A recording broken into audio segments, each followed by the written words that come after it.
The Hoosier Triplets, a trio of Indiana authors road tripping through the romance genre and sharing what we love and learn. Welcome to our podcast. Hi, everybody. Welcome to the Hoosier Triplets. Wit Whimsy, and where the hell are we? Today we are talking about what is in a name. Who wants to start? How we find our names for our characters. Cindy, I'm looking at you. I'm just mesmerized by your announcer voice that you have now. It's gonna sound so good. A little bit of luck and a lot of just randomly scrolling through social media or last names are usually liquor or whiskey brands. I don't know what got me on that. Probably because I like to drink whiskey. And first names, whatever catches my eye. Sometimes different characters from other books, like film credits. I try not to draw from people in real life that I know. That actually makes it tricky because there are some times where I'll really, really like a name. But I can't because I know a person named that and I don't want them to think they're in the book. Or I really don't like this person, so my hero can't have that name.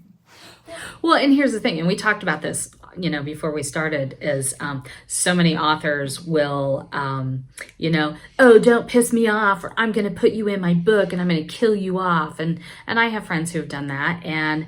But I'm kind of like you, Cindy. There are people who I would love to make villains, but I don't want to give them the time of day because I dislike them so much. So I don't want to immortalize them, using your words, in my books.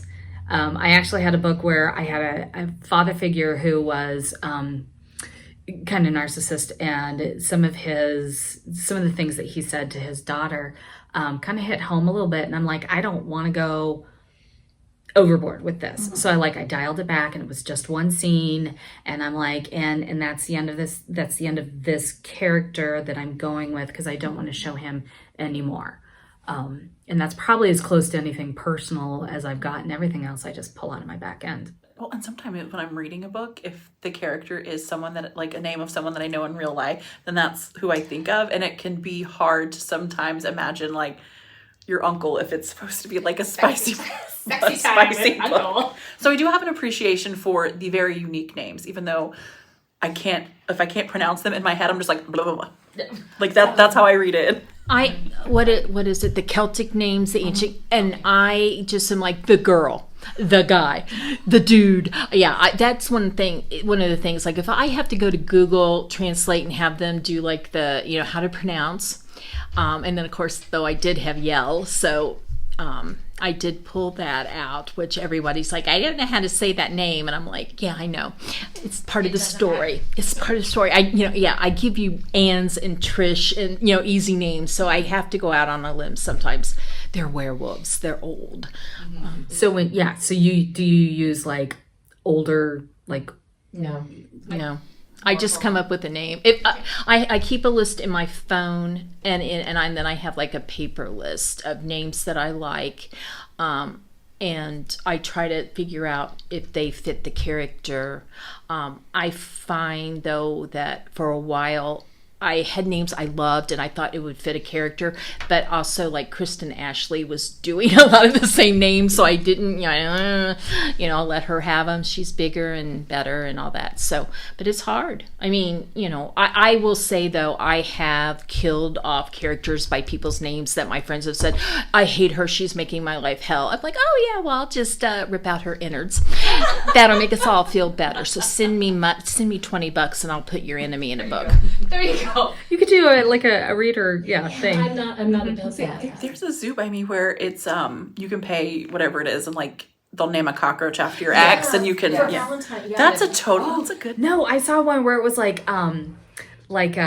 feral cats.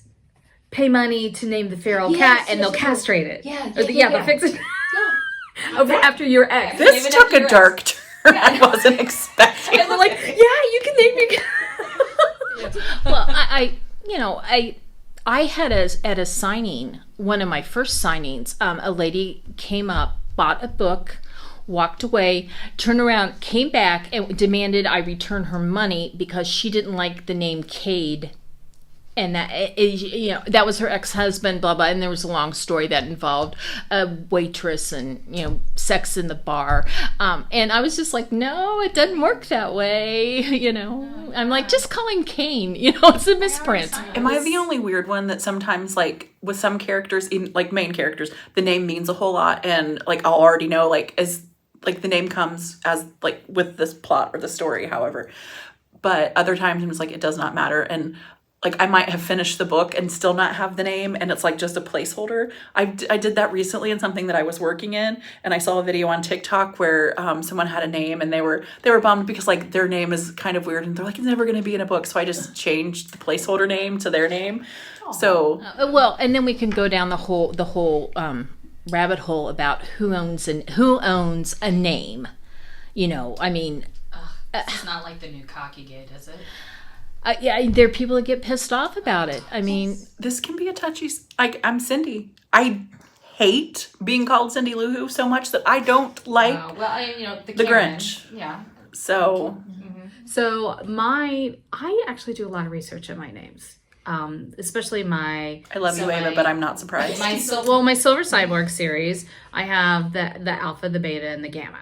So they were different phases of cyborg. So I needed an alpha name beginning with, Adam, duh. Okay, so then her name obviously had to be Eve. And his name is Lehman, Adam Lehman, which then he gets called Lemon, so she's Eve Meyer. And so the beta phase was Betty. And so because she's like a pinup model, looks like a pinup model, I can't remember. It was like I was looking up, pinup model names, and so I was pulling that. And so then his name had to be kind of like an old Rat Pack kind of name. And then my Gamma Phase cyborg had to begin with a G, and he's military, so it's Gage. And I forget what her name is. Apparently it was meaningless. the chick. Yeah, the chick. Her. And then in my dragons, they're Vikings. So I pulled a lot from Viking lore and Viking, mythology to name my Viking, dragon shifters. And then the women just kind of, specific to who they are. My first love interest is a Chinese dragon shifter. So her name, Wu Lin, is I think that's a shaman, like a Chinese shaman heritage or something like that. So like I try and make them meaningful, and then of course as soon as I have decided, yes, this means something, I'm going to name them this, I forget why I named them. She makes me want to be better. I just like Do either of you keep like a database of the names that you've used? I should. I don't. And I have found that really bad with secondary characters, or like, especially if it's just like very brief, I always want to pick like the same name, and it makes me think of Star Trek, like a red shirt guy, not that important, but or I have this thing where my heroines, their names, I apparently am not very creative, and I'll make them rhyme. Like it'll be like Hannah, Anna, like from different books. I'm like, that I probably shouldn't do that. Well, my editor, shout out Delilah, she is big on not having the same first letter in a lot of the character names. So like if somebody's named Laura, nobody else gets an L. And I was shocked in one of my Change series books, the couple is Rick and Lyrica, but I thought like she was going to be like, you got to change your name or not, it's too close, but that one skated by. And now when I read other people's work, I'm like, well, everybody in that book starts with R, and they get away with it. So their editor is obviously not Delilah. And I think for me, first names are pretty easy. I also have that book of 10,000 baby names that I do leaf through sometimes, but last names are hard. And like you do the whiskeys, I do sports. Like I can tell when I write a book around like the NHL All-Star game, because we have like the Duchesnes and the Lacroix, and we have like the French names. Did you have a whole vampire series named after that? I outlined it during the NHL All-Star game. And that's perfect for someone like me who knows so little about sports. Marvin still makes fun of me for when we were in Texas and there was the playoff. I'm like, I don't World Series. Oh, Baseball. There we go. There we go. I'm sorry. I There don't. was a lot of honking that night. I didn't get much sleep, so that's all I was just there for the treats. Exactly. And then I'm doing a reread of the Change series, and I'm like, oh, I must have been Premier League soccer because Marcus Rashford's is in the book. Wow, okay. So yeah, but I have a tough time with the last names. And that's usually like one of the last things I do. And I wish like it's like, do we really even need a last name? Yeah, you only mention it like once, and then you're done. One and done. Yeah. Name him Smith. So as a substitute teacher, I do have influence on the young I do. I like, yeah, right. Those poor kids. But if I hear a really cool name, and of course there are so many really cool names, I will jot it down and like on my phone notes. Just because I'm like, oh, to possibly use in the future. And then, of course, I'm like, and then when I have a new character, I'm like, let's go through it. And I'm like, no, that's a kid. No, that's a kid. No, that's a kid. Like, I don't feel like I can use those names. But I did actually, I was talking with Raina Torres. We were texting, brainstorming one of her stories that was like a cowboy story. And I was like, ooh. And so I'm like, I get out my phone and I'm like, what about this name? What about this name? And she's like, oh, can I use it? And I'm like, heck yeah. Delete. So I know to come to you the next time I'm stumped on a name. I have lots of cool names. Years ago when we were, our friend's son was racing open wheel and midgets, and locally there was this driver named Critter Malone, and I thought that was like the best name of a character, and I'm still waiting to come up with something to use Critter as the name. Or Cooter Malone. Oh, well, see, I love Cooter. I mean, but, at a place I used to work, that was code name for vagina. I think that's Yeah, still, it is. It still is. It might not be super Which is hip. why it would be so funny if it were like this really just like misogynist guy. I can do that. In fact, we have a book coming up that has a daddy that's just like that. Cooter the werewolf. No. Okay, well, we'll have to take some time on that one. Common names on that. So, I don't know, favorite names, though, for a character. Like, I mean, you don't worry if it's somebody else uses it a lot, but, like, are there names that, like, immediately you think she's got it all together, or like, oh, she's a loser, or why would you name her that name? Sloan. I've never used the name. I've only read a couple of books with the name in it, and I don't know, it's unisex. But I always picture Sloan as like a very like femme fatale, like Sex and like the she's City, got like Fifth this Avenue. like the sleek dancer body, but she will cut you. And do it with a smile on her face and talking very eloquently. I think Sloanes are mean girls. That's what my gut tells me. Like, So when you see a Sloan, is it usually that kind of a character too? Or are you just like, wah, wah, No, like she's a that's doormat?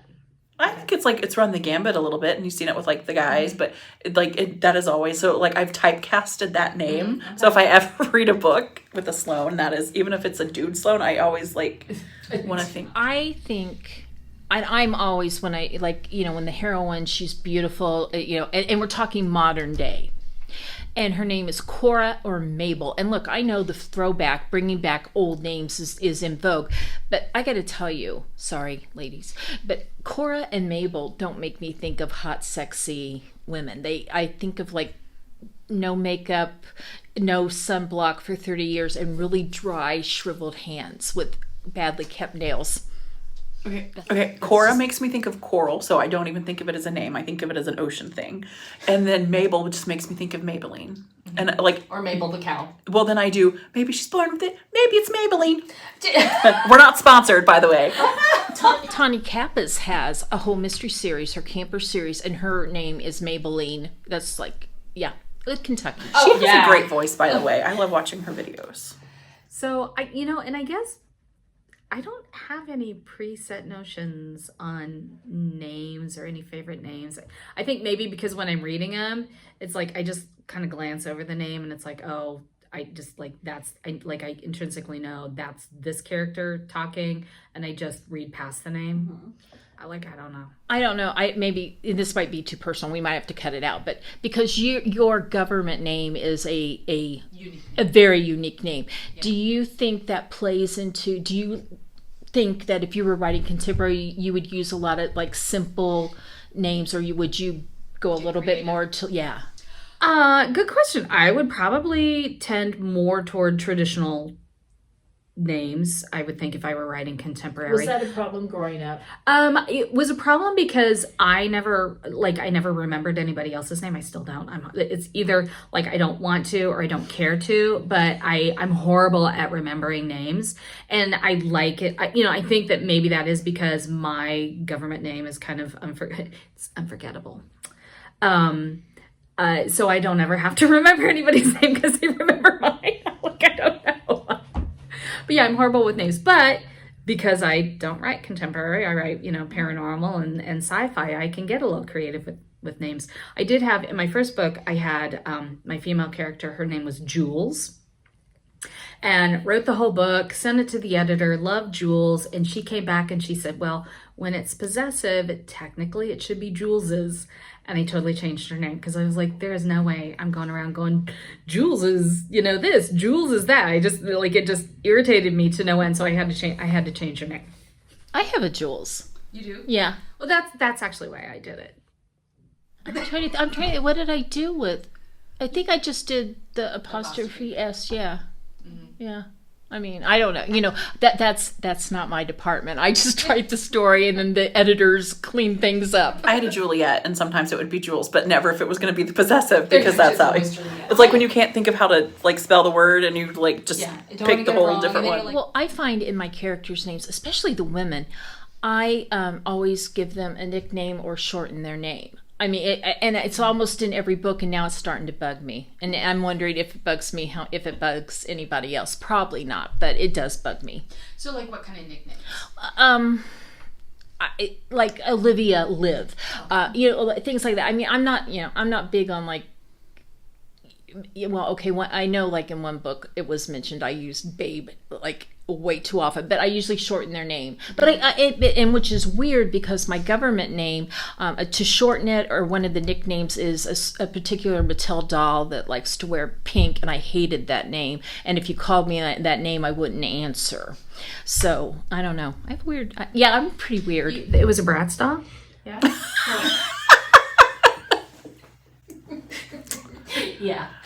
Thank you. I'd love to be that young. Well, since we have brought up government names, how did both of you pick your pen names? Mine are wine terms because I'm a certified specialist in wine. And so I knew that when I was looking for a pen name, I wanted to incorporate that passion for wine. So Ava, AVA, as actually American Viticultural Area. And then Cuvée. I always thought it had to do with birds. Aviary. I always thought it was. I thought it was like a space term. I'm sorry. You are so much smarter than me. And then Cuvée, spelled differently, means blend. And it also is the first press of champagne. So you have the Premier Cuvée, which is the really good juice that comes off of the grapes. So that's why. It's like some awesome, Plus, it just sounded so like Ava Cuvée. I know. It's a bombshell name. Yes. Totally. I mean, it's like, And I love the fact that we as authors can kind of, recreate ourselves and like, who are we, who am I really? Like, I actually feel more like Ava Cuvée than I oftentimes do my government name. I think maybe because there's so much baggage that comes along with that name, but I've been able to just craft my own name and my own life as Ava. I've told you guys this, and I'll share the story. When I was working at a beauty shop, and they would use my real name, I would sit and look around and be like, why is that Barb answering? And I was like, oh, sorry, because everybody, my author friends, nobody calls me by my government name. They all call me Mel or MJ, and and that's how I think of myself, because she's a nicer person. She's a better person. And my the roots of that name, I don't have a great story like Ava. Okay, I did it like the really simple. My best friend from college, Melanie, was the coolest chick I ever met. And we had a lot of fun together, and I respect her, so I wanted to use her name. And then for my last name, it's because Jane Ryland, the famous author, award-winning author, was one of my very first mentors. And I like the why. I don't know. I thought it worked well, and I thought Melanie Jane worked well. That's a very smart story with Ava, very sweet story with Melanie. Yeah. I'll just skip mine. It kind of shocks you when I go sweet. I mean, you're just like, who is this?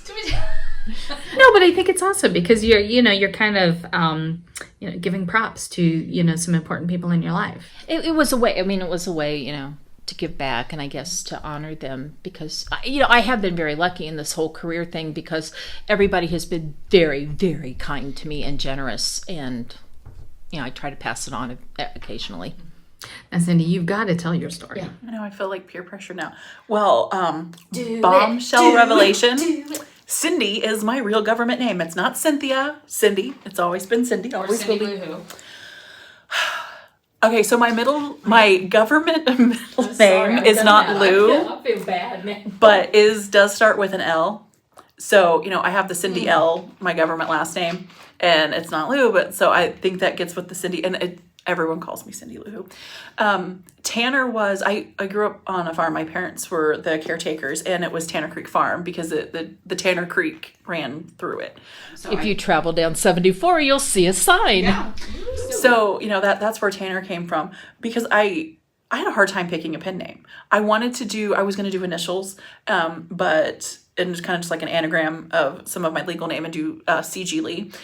But that was already taken when I Googled it. And then I tried messing around with like a different first name because they were like, Cindy's an old fashioned name. I like it. It's good. It's sturdy. Just like me. I'm a sturdy farm gal. I had a hard time like practicing a signature of any other first name.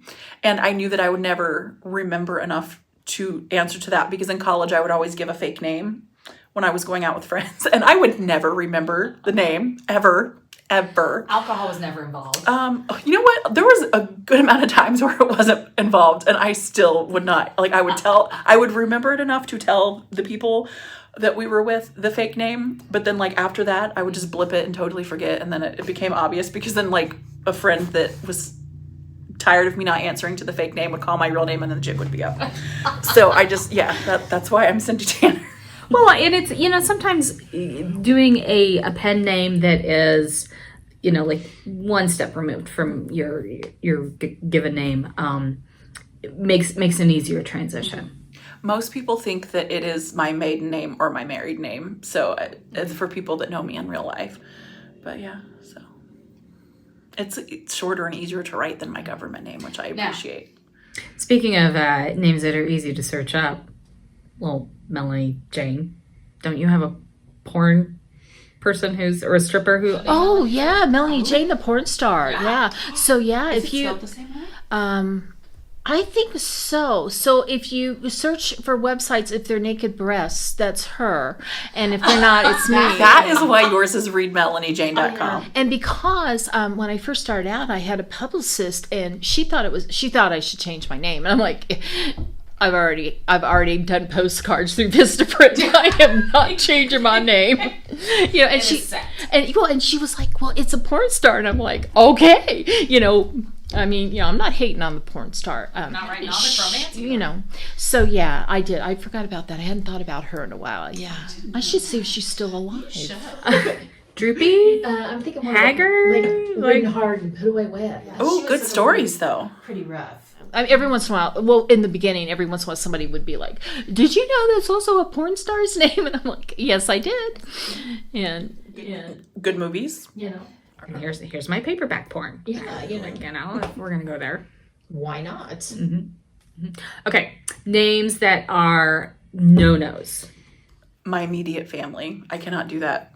That's too weird for me. Which is good because I think my immediate family all have like more traditional names that are not popular enough to be in any stories. So that's good. The closest would be it was a paranormal book, and a character's name was Ernesta, which bothered me because Ernest is a family name in my family. And I'm like, Ernesta is the stupidest name ever. If you're going to have a female version of Ernest, it needs to be Ernestine, which my parents said should have been my name. They hated you. Is that what you called Ernest? But then when I was pregnant and I knew I was going to give my son a family name, Ernesta was going to be if it was a girl. So yeah, and I told no one that. So that's a big secret. You heard it here first. Yeah. The whole time I was pregnant and anyone would ask about names, I'm like, I'm not giving it up because I know somebody was going to steal it. Well, the other thing is that as soon as you say that, then they're going to be like, oh, that's a dumb name. I don't like that name. Okay, well, I didn't ask you. Well, and I got asked, Brandon, but I got asked a lot, like, did I want a boy or a girl? And my answer was always, I just want a productive member of society. Does not bother me of the gender. I just don't want a bum. So apparently I just wanted to shoot out like the boss baby in like the little suit with the tie and the briefcase, like, you know. So, okay, so I'm not allowed to use my husband's name. Like, literally until last year on social media, I could only do his Mr. Kid. And now, every once in a while, I'm like allowed like 20 times a year. But he didn't want any part of that because when he has gone to signings with me, readers ask him if he helped me with the sex scenes. And he gets all worked up and like all blushy and, you know. But has he even read your sex? He's read one book. My very first book, he read it, and he wants credit for that still today. And yeah, and now he does remember certain names of characters. Like he knows it's Theodora, and he's always like, you know, well, what would Theodora do? And I'm like, you don't get a gold star for remembering the name now. That's, you know. No, but yeah. So he's really removed from the whole book thing. He doesn't read. I don't even think Yeah, he doesn't read. He doesn't care. He just helps me carry heavy stuff, and he's done. When you would refer to him as Mr. Kid, I thought that was like a pet name. I didn't realize. It took me a while to realize. Well, I thought we called him Mr. Mike. Well, I didn't know because that was, you know, the other Mr. Mike. I would call him Mr. K a lot. Yeah. Yeah, but yeah, and then he went through a big period where he thought maybe his coworkers or something would, I don't know how they would put it together, but anyway, and then finally when he mentioned I wrote and everything, one of his bosses got some of my free books, and he asked me where I came up with the ideas, and I said all the sex scenes are with my husband. And his boss then like hid in his office every time from that on. Was this before or after CB came out? After, but he read like, okay. He didn't do that. Because I'm just like, he's just picturing you chasing another girl around the room. How do you know I wouldn't be chased? I'm not. Well, this is true. I mean, I do kind of actually see you as Theodora more than anybody. I'm really lucky because Marvin, I think, sells my books better than I do. Even when he was working with mostly guys, he would always end up selling my books. And now he works with a lot of women, and one of his coworkers was just reading my books and telling him that she's not going to be able to look at him the same, and he's like, oh no, they're not about me. My wife doesn't include me in those books. And I'm like, oh well. But yeah, I think that's like the common thing that author spouses get asked. And I do ask him for stuff, but it's always like, what do blue balls feel like? You know, like I don't have testicles. My God. What does a boner feel like? And then he can't describe it because he'll be like, it hurts. Because they're not authors. I one time asked my husband, like, what does it feel like, you know, when you have an orgasm? Like, you know, like the path of the pleasure and stuff. Like, he's like, I don't know, it feels good. I'm like, well, yeah, duh. So I'm like, that's it, you're fired. Why won't they help? I mean, if I asked if I could watch, and that was bad. And I said I wouldn't make it. I was like, I will not, you know, I was not going to hold a scorecard. Okay, I'm going to diverge a little bit here. In the age of how porn is so easily accessible, why did it need to be live? Why couldn't it just... Well, I thought then, like, I could ask questions. That would have made it weird. Okay, and that's got to be a topic for another day because I just looked at the clock and we're running out of time. Ooh, big tease. You want to come back? Thank you for watching us. Is there anything that we need to mention before we go? I'm not going to talk. Bye.